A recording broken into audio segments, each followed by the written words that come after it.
I'm Reneé Rayles with WIFTA Women in Film Television Atlanta. I'm so excited. Today we have a very special guest with us. Emmy Award-winning director, producer, creative consultant, Fran Burst-Terranella. How are you today? Really good. Thanks so much for asking. Well, Fran has created more than, are you ready for this number? 700 programs, including TV shows, commercials, branded content. And additionally, she taught at the Art Institute of Atlanta, and she is a longtime member of WIFTA. You can watch her feature film, The 12 Lives of Sissy Carlisle, on a variety of streaming platforms right now. I know I did yesterday. Fran, we're so excited you're joining us today. Well, thanks so much, Renee, and thanks for the time. Well, you know what? I'd love to just go ahead and dig in a little bit. Why did you decide to become a filmmaker? Well, when we talked yesterday, you made me remember a lot of things. And I remember when I was 3 years old and my mom noticed I'd like to draw. And my older sister, my younger sister, and my younger brother, they became very jealous because she was an artist, but she never used it really because she's a mom from the 30s, 40s, whatever. So with the 40s. So she would sit with me and let me draw. And my dad, once TV came along, he made sure we didn't have a TV. He said, TV makes you stupid. So I would draw. And so I became very interested in everything visual. And I've seen a few of my drawings. There you have it. But so then when I got to school, I also was very interested in meeting other people because back in it was the early, late, yeah, I started school in 1954. Oh my goodness, that's a true confession. And so I had read a lot and done stuff. So people treated me like I was smart. Well, everybody's smart. But anyway, so I was sort of an overachiever. So back to the movie business. So then I decided I wanted to take pictures. So we had a thing at school where you raise money to send to people in need, and you had to sell magazine subscriptions. And to do that, I got this little bitty camera, and then I had to pay for my own film and processing. So every picture was magic. And I could write decently, but with pictures, I could tell a story. And my grandmother moved not too far from us, so I got to watch TV. And my favorite show, I believe, was probably Perry Mason. And I already was reading mysteries. I think I read almost all the Agatha Christie's. The last one was I think I was in Japan on a project and I read the last Agatha Christie. So I love made up stories, but there was really great characters. So one of the things you'd asked me about too was what was my favorite movie made in Georgia? And it was actually Smokey and the Bandit. Here's why that put us on the map. All of a sudden, we could become a real film community. And Women in Film had started in let's see, I guess it would be about, I was having trouble with math yesterday. So there was this notice in the newspaper that Beverly and Barbara were starting this wonderful organization called Women in Film. And I never had any much support. This was shortly after we moved to Atlanta. I had to miss the first meeting, but I got to the second meeting. And what I found was this extraordinary community of creative women. But people were photographers and they were in advertising. Some people worked in TV and they weren't afraid to talk about anything. And that was amazing because I never thought much about it until I moved to Atlanta. But it was very hard to get jobs as a woman because I could do all kinds of stuff. But then so how did I get to being a movie maker from being a photographer and a drawer? The summer of 1967 was kind of wild and crazy. And I ended up in Harvard at Harvard Summer School. And I took a film course. And all these different people kept coming to speak. The fellow who was running it was, it was Harvard in the 60s. And so he knew everybody. I'm pretty sure Jean-Luc Godard showed up at some point and several other filmmakers, and especially the French ones. So one night, and this was, we talked about one night I was sitting down this basement watching the film, and it was in French. And at that point, I knew a good bit of French. And so it's last year at Marienbad. And it was just a very, very different experience.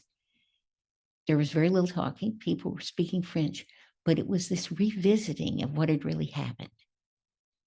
And it just moved me to say, oh my God, I want to be a filmmaker. Fortunately, I had no idea that women didn't do that. So the next big film I watched, they really moved me, were works by Agnes Varda. She is one of the pioneer women filmmakers. Her work was in French. She lived in her late 90s, I think.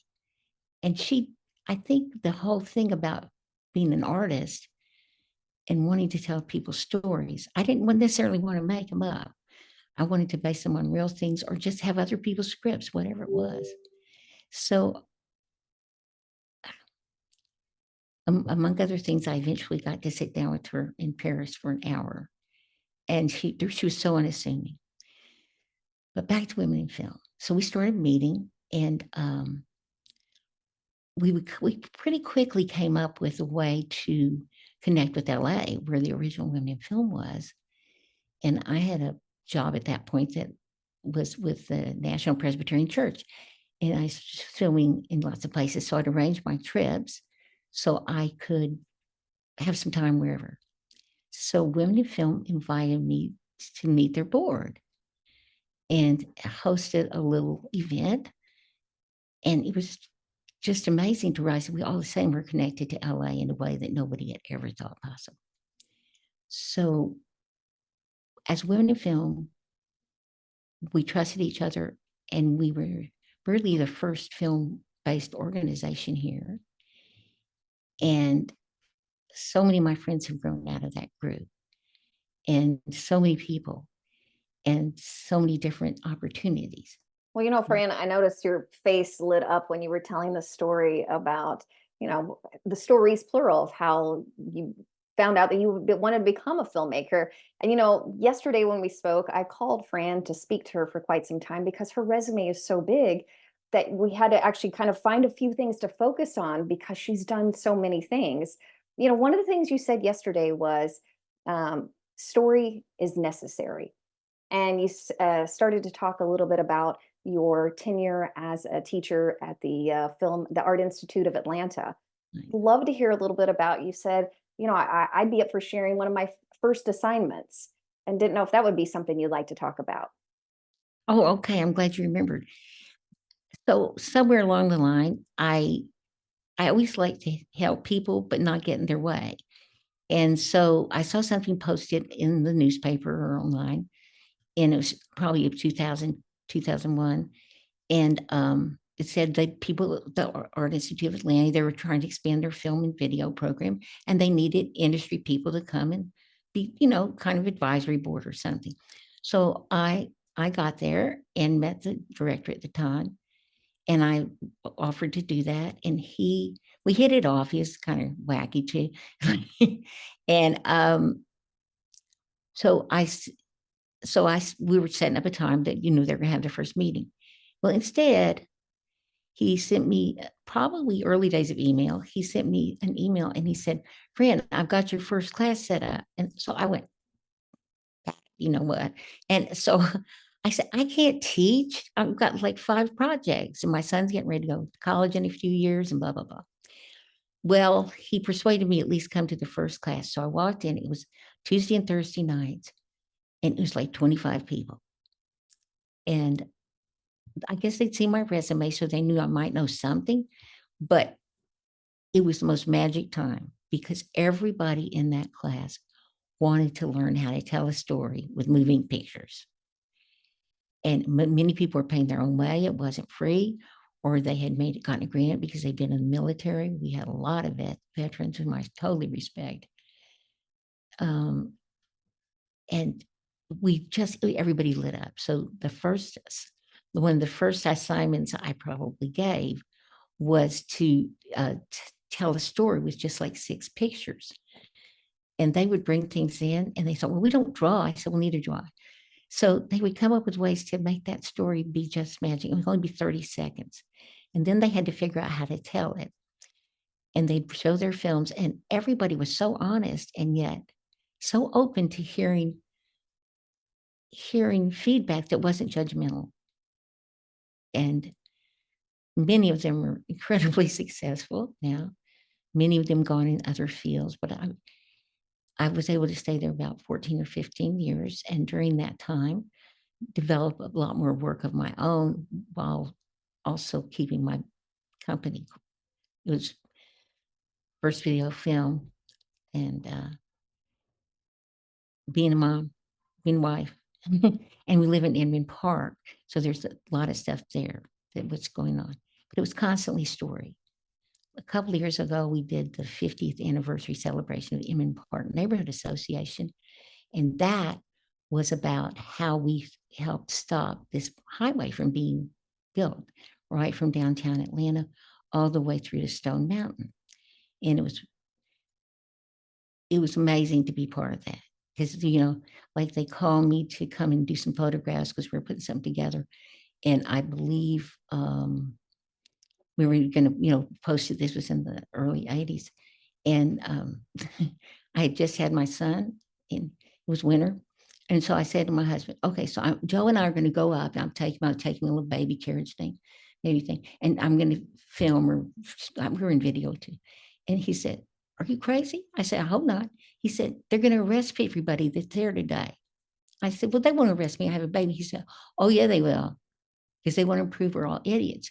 So I was going to take me and Joe to the building, the thing they were building. He said, no, you really can't do that. But so I didn't. But so we have our son, Joe. He went to NYU and has never left New York, except for some travel. And he's been married several years to his wife, who's an incredible pediatric nurse practitioner and all that. And we have 2 little grandsons who are 2 and 7. So when the pandemic hit, he called us the first day. Life is so weird. So I literally we knew the pandemic was about to shut down in March of 2020. Oh, Lord. So my husband tried to persuade me not to go downtown to the annual meeting where all the film organizations, we go to the Capitol and express our thanks for the, the support they had. And especially for the film incentive and the TV, and all the work they were doing. So he said, you really shouldn't go. So I took the Marta down there and went in and got pictures and stuff. And then I called him. He said, where are you? And then he knew. So eventually, yeah. So then we quarantined. And quarantine's been a nightmare for everybody, I think. But it certainly changed relationships, and especially about story. So, and meeting and being with other people. And it was my first film when I finally got accepted. I went to grad school at University of Texas, and I walked in the first class, and the instructor said, well, you girl, there's 3 girls here. You girls can be here, but women can't be filmmakers. And I looked at him, I wonder, who the hell is he talking about? And it was awful because there were other women didn't come back. Oh, but didn't. And then, so I ended up going to grad school there in film. And I had to be the first. I was like the first woman director, first woman cinematographer. Before my first assignment, I managed to fall down some stairs and break my ankles. So that was always an adventure. But everything about filmmaking is an adventure. And story is always there. And hearing people's stories and sharing people's stories and doing it as a community. And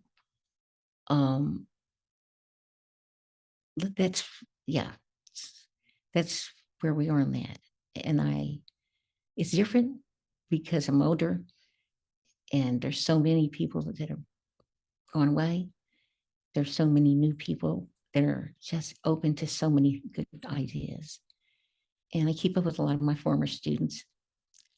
And I keep up with as many women filmmakers, film people as I can, film and TV television. And I think community listening and never judging, it helps us to support each other. And it's hard, I think, for all of us, because there's never a free ride, obviously. And it's hard for men too. Consistently, my husband would get turned down. We would apply for TV jobs because they needed to hire women. That's just horrible.